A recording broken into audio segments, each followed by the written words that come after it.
Бенвенути или добро пожаловать на мой канал. Сегодня я вам предлагаю прогуляться по центральной улице города Троицк, который расположен в 20 километрах от Москвы по Калужскому шоссе. Город наш относительно молодой. В конце мая мы отметили 45 лет, но в исторических документах еще в 1627 году упоминается такое название, как Троицкая пустошь, владение боярина Ивана Салтыкова.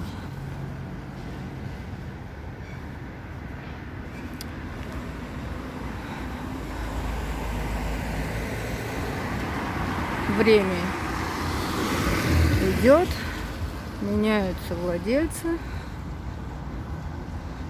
и в 1747 году село Троицкое приобретает купец Яков Евреинов. В 1951 году он начинает строительство полотняного предприятия. Как утверждают наши ученые, скорее всего, это и послужило началом нашей Троицкой комвольной фабрики.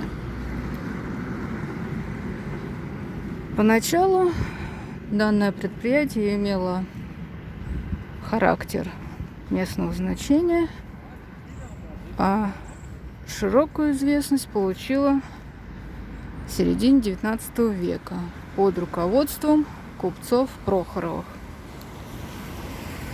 Они значительно увеличили мощность предприятия. На фабрике насчитывалось уже около 400 человек.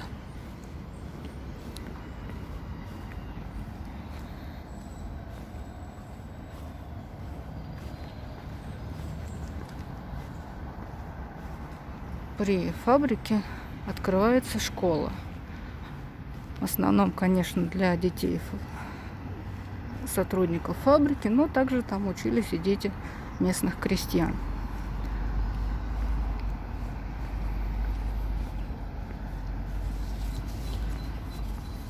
После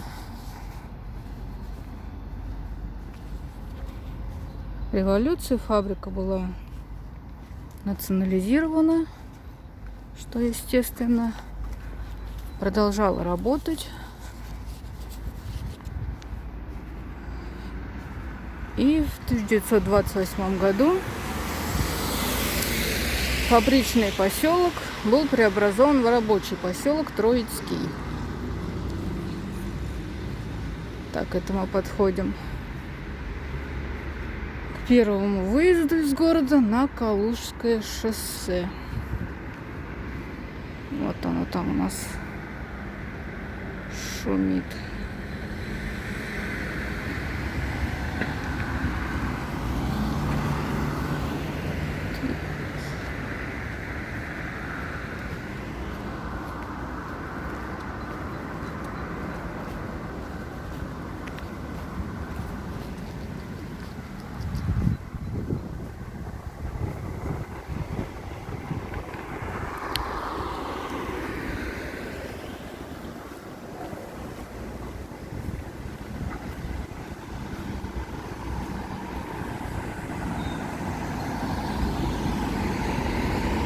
Поселок развивается, растет, и в 1928 году из фабричного поселка преобразован в рабочий поселок с населением около 1500 человек.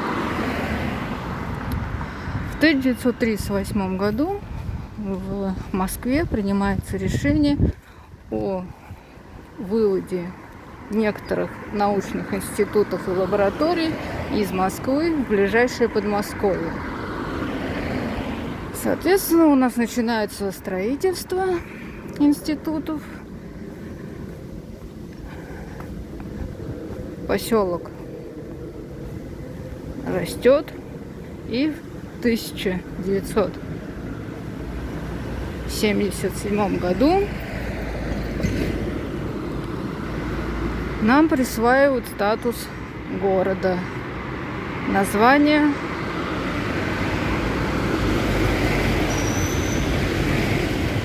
Троицк.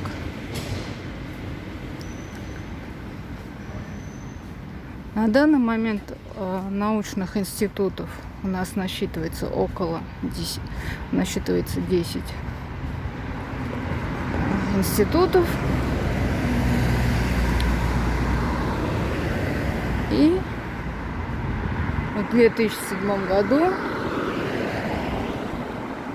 нам присваивают звание Наукограда. Вот так, если быть кратким, наше местечко от Троицкой пустоши доросло до города Троицка, город Москва, практически столица страны.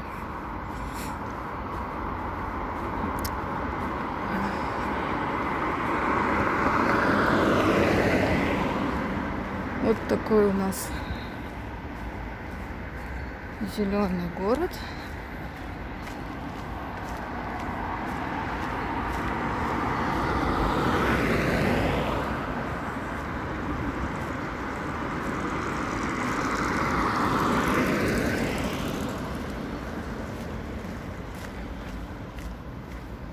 В основном, конечно, взрослое население работает в Москве.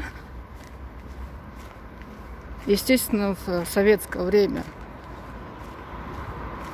наши научные институты были градообразующими, плюс фабрика. Но сейчас из-за близости к Москве, да и с увеличением населения, большинство работает в Москве. И также высшее образование мы получаем в Москве. То есть у нас только детские сады и школы.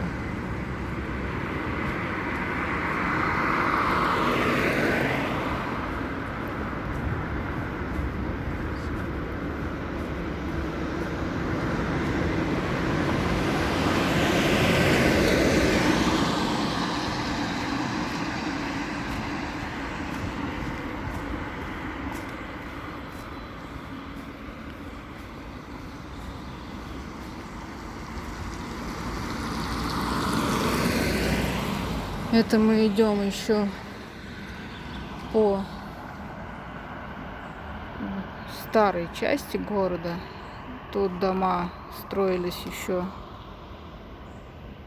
в 50-х годах. Вот этот дом 60-х годов постройки.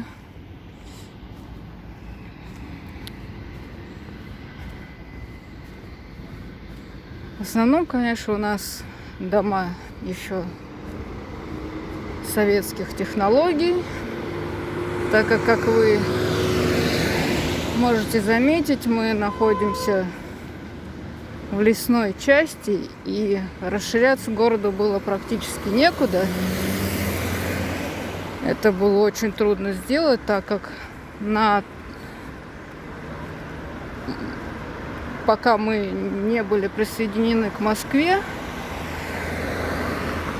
у нас было подчинение Московской области.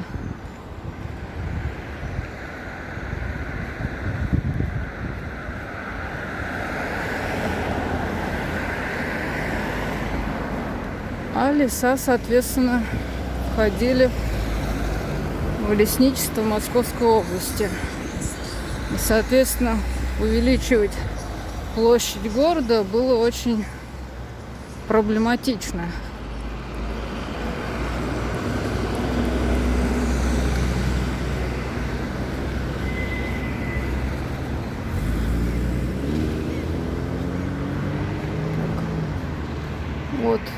Один из наших детских садов.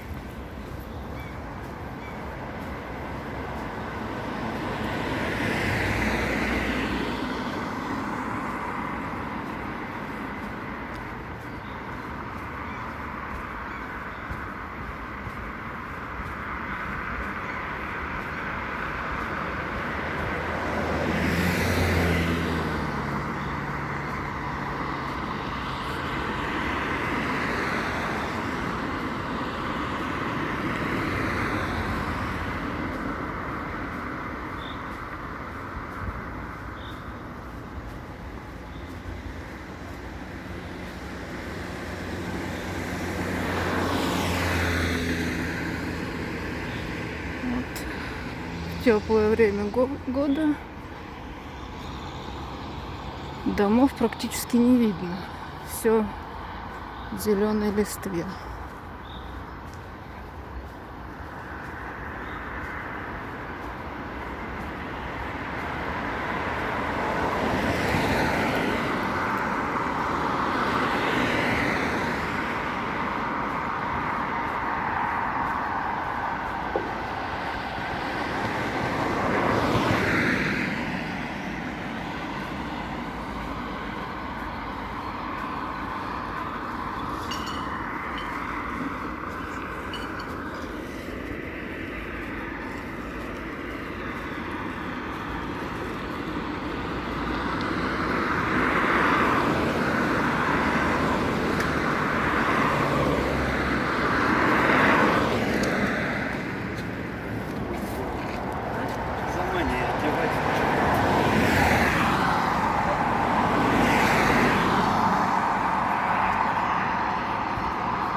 Вот этот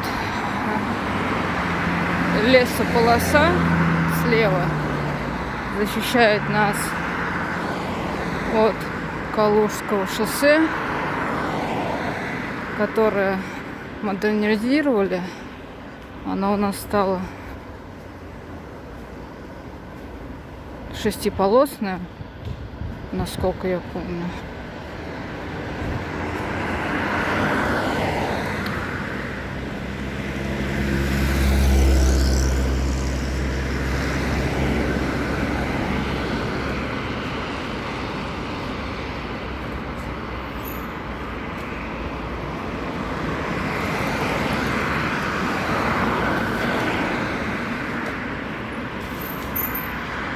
Люди едут на работу.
Как я уже сказала, площадь для расширения города небольшая. Если посмотреть на карту, то мы как бы вытянулись вдоль шоссе.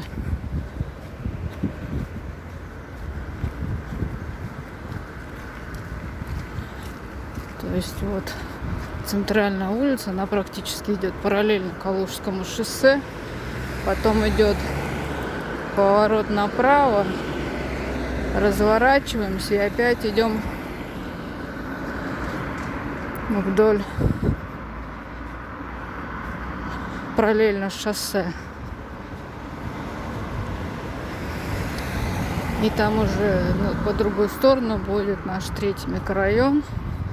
Это мы сейчас прошли микрорайоны А и Б. А туда дальше по Октябрьскому проспекту начнется микрорайон В. Как раз таки он образован на основе фабрики.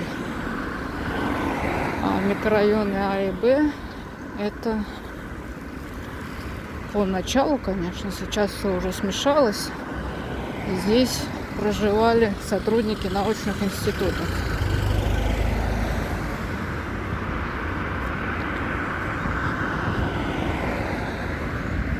Если так вот вспомнить, самое начало нашего переезда сюда, в принципе, даже можно и с улыбкой вспомнить это время, как мне рассказывали родители.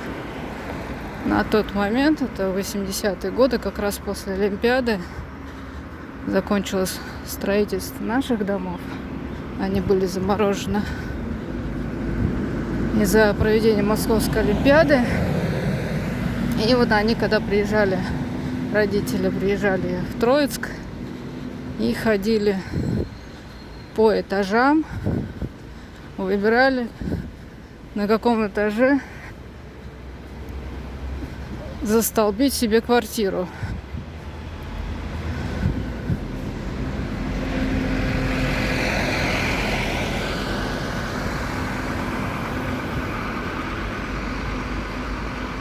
Домов построили много, а жителей пока еще было недостаточно.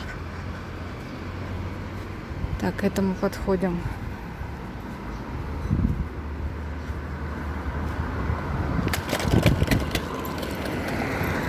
К концу нашей улицы Центральной.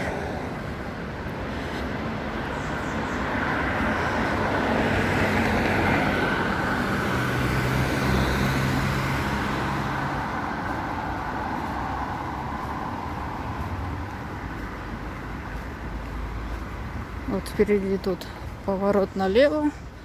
Машина уходит в сторону шоссе. Это второй выезд на Калужку. Из этой части города еще у нас есть выезды в микрорайоне на Калужское шоссе. И также выезд в сторону Киевки.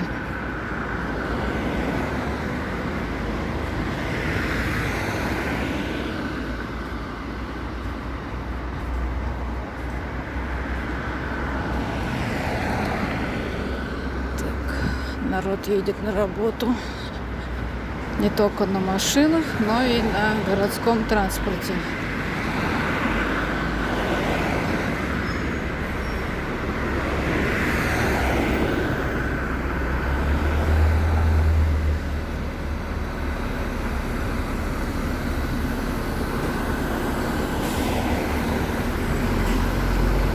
С приходом Москвы у нас увеличилось число направлений городского транспорта, плюс с значительным строительством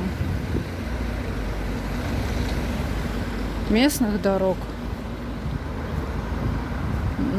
нас соединили с другими поселками по нашей территории, так скажем, Тинао. Так что у нас теперь курсирует значительное количество автобусов, маршрутов. Раньше было всего 2. Это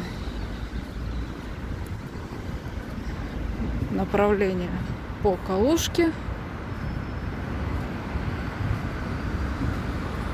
наши микрорайоны, и второй это из микрорайона В сразу в Москву. Так, ну вот мы подошли к концу улицы Центральной.